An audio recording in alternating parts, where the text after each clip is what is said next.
Welcome to Tirisfal Glades, a land shrouded in sorrow and steeped in death. Once the verdant countryside of Lordaeron, this place now bears the scars of the Scourge's reign and the Forsaken's grim reclamation. Skeletal trees claw at the pale sky, while crumbling buildings and haunted graves stand as silent witnesses to the tragedies of the past. Above this mournful land, forsaken zeppelins drift through the noxious winds, their ragged sails bearing the colors of their grim cause. Below, feral beasts prowl the blighted forests, their eyes aglow with an unnatural hunger. Vampiric bats swoop low over darkened canopies, their leathery wings carrying them through the green-tinged haze that blankets the land. The still waters of forgotten lakes mirror the ominous sky, while weathered bridges creak under the weight of decay, their planks a fragile link to a past long forgotten. This is a realm of eerie stillness and unrelenting danger, where even the land itself seems to mourn. In the shadowed hamlet of Deathnell, the newly risen awaken to their grim fate.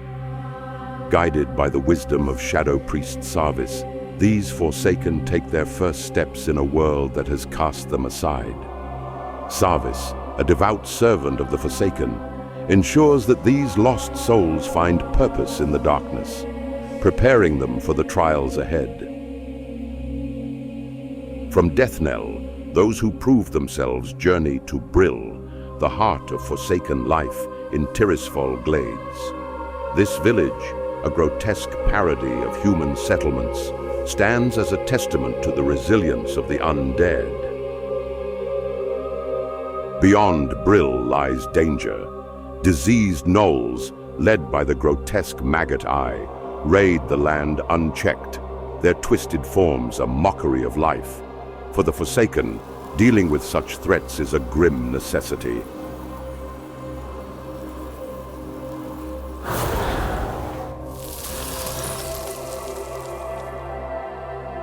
Maggot Eye's lair, an abandoned farmhouse, stands as a reminder that the dead are not the only ones who haunt this land.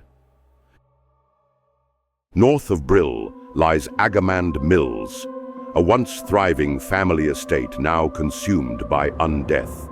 It is here that Captain Dargol, a former soldier twisted into a relentless undead, guards the crypts of the Agamand family. Once loyal to Lordaeron, Dargol is now a symbol of what the Scourge has wrought, mindless, merciless, and utterly devoid of humanity. Nestled in the shadowed lands of Tirisfal Glades lies the Scarlet Monastery, a fortress of devotion turned to madness. Once a proud bastion of the Church of the Holy Light, it now serves as the heart of the Scarlet Crusade. A fanatical order consumed by their hatred for the undead and blinded by their own zealotry. To the Scarlet Crusade, all who tread these halls are enemies of the light, be they undead, orc, or even human. Their paranoia and fervor have twisted their cause, turning them into tyrants who see heresy in every shadow. Here, mercy has no place, and judgment is swift and brutal. But beneath the monastery's holy facade lies a fractured truth. Its leaders, once driven by noble ideals, have fallen prey to their own delusions.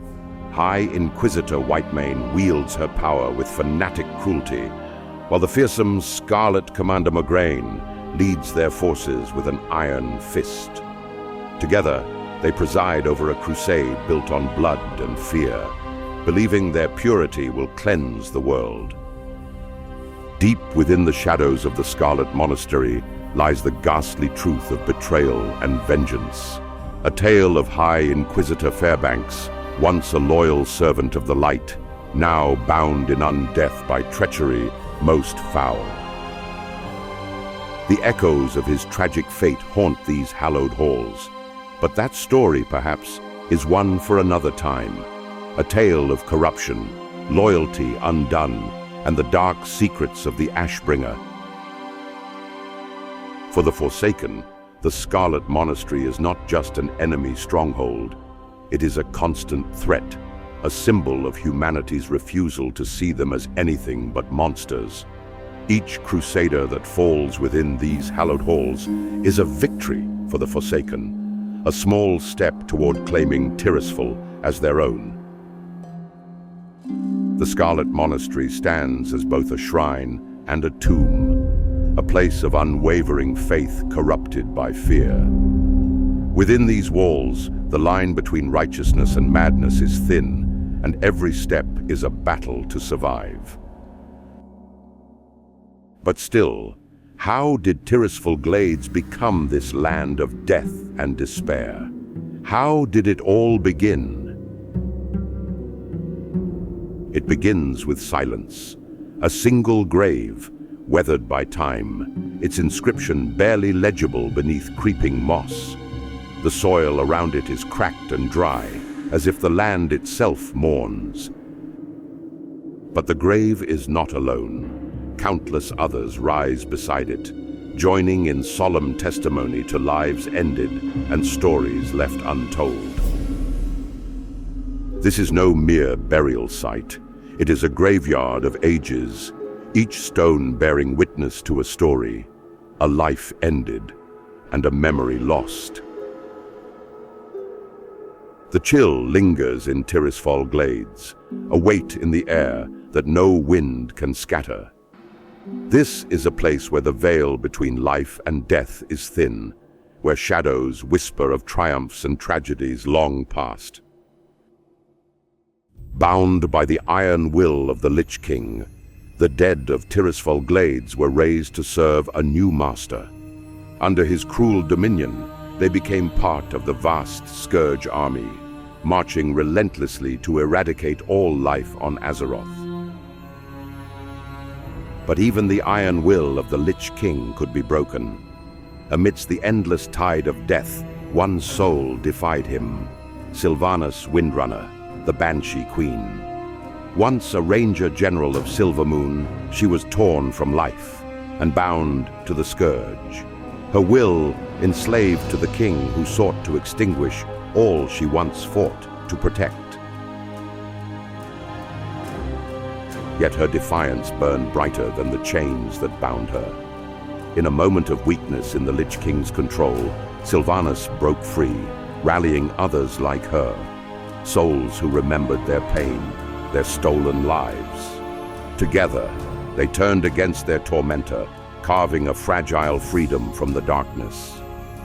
These renegades called themselves the Forsaken. In Tirisfal Glades, amidst the ruins and whispers of death, they found a sanctuary, a place to rebuild in their own grim image. They are not heroes, nor are they villains. They are survivors, and under Sylvanas's cold resolve, they would ensure that no one ever enslaved them again. Amidst this decay rises Brill, a village of broken bones and broken dreams. Here, the Forsaken rebuild in their macabre image. Hunched figures shuffle through the streets, their movements stiff with the memory of life. Their grotesque architecture mocks the human settlements that once flourished here, an unholy reflection of a kingdom that is no more. But within their desolation lies purpose. The Forsaken are not mere remnants of the undead Scourge. They are survivors. They cling to their shattered will, their dark queen Sylvanas Windrunner leading them with a resolve as cold as the grave. To walk these streets is to feel the weight of their eyes, hollow sockets that follow your every move, not out of malice, but curiosity. For you, after all, still breathe. What does it mean to live when your heartbeat is silent? For the Forsaken, the answer lies in purpose, a grim determination to shape their own fate. In the early hours of the day, when the mists still cling to the streets of Brill, an alchemist rises from a long night of work. Their hands, skeletal and trembling, mix vials of glowing green liquid. This is not creation for the joy of it, but a desperate attempt to perfect their craft, to give their people an edge in a world that despises them. Nearby, a former farmer, now an undead husk, tends to blighted crops. These fields are pale imitations of the golden harvests they once knew, but the Forsaken cultivate them with precision, driven by memory more than sustenance. As the day wears on, whispers of their former lives echo faintly in their actions. A Forsaken tailor mends a cloak, fingers deftly sewing as if the warmth of fabric still mattered.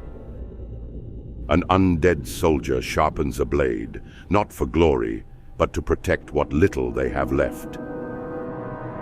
To be Forsaken is to live with the ache of humanity, like a distant melody they cannot forget. They toil not because they hope for redemption, but because they refuse to fade away. In their grim existence lies a defiant spark, a refusal to bow to death's finality. There is still so much more to uncover. The shadowed depths of Undercity, the tragic past of Lordaeron, the enigmatic influence of the Titans, and the uncertain future of the Forsaken. If you've enjoyed this journey through Azeroth's rich history, consider subscribing and becoming a member to help support more stories like this. A heartfelt thank you to all current members and the generous supporters from the latest journey through Outland's Zangarmarsh. Your support truly makes these explorations possible. Until next time, may the shadows guide your path, and the echoes of Azeroth's history inspire your journeys. May we meet again in the next chapter. Farewell.